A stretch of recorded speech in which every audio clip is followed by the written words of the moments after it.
In this lesson, let's look at how to solve compound inequalities. So in a compound inequality, x has to do two things at once, and that's why it can be expressed as one compound inequality.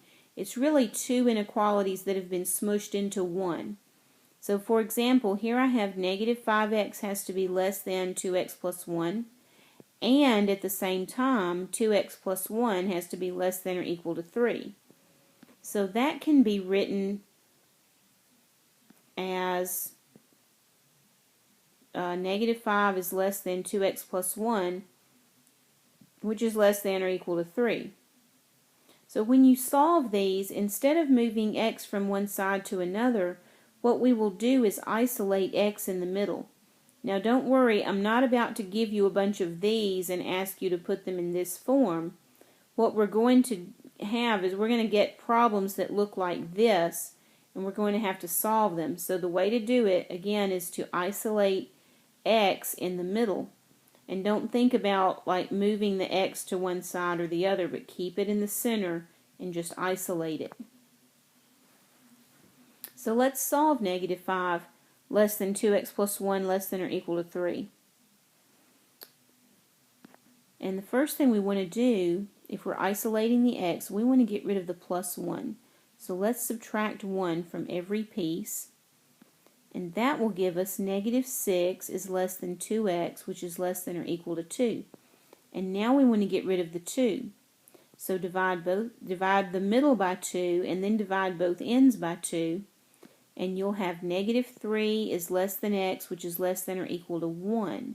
So this is, remember when we did interval notation, and you saw this kind of notation meant that x was stuck between these two numbers? Well, that's still what we have here. So if we graph negative 3 and positive 1, x is between them, and we will put a parenthesis on the negative 3 and a bracket on the 1. And now our interval notation is from negative 3 to 1 with a bracket. And our set notation is negative 3 less than x less than or equal to 1. And we'll do one more together. These are all very similar, so there's no need to do a whole bunch of them.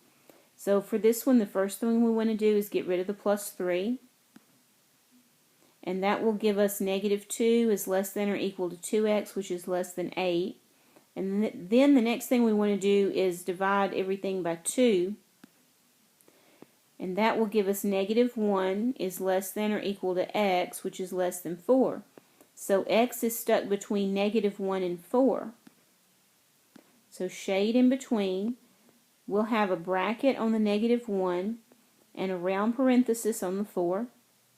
The interval notation looks exactly like the graph, bracket negative 1 comma 4, and the interval notation goes from negative 1 has to be less than or equal to x, which has to be less than 4.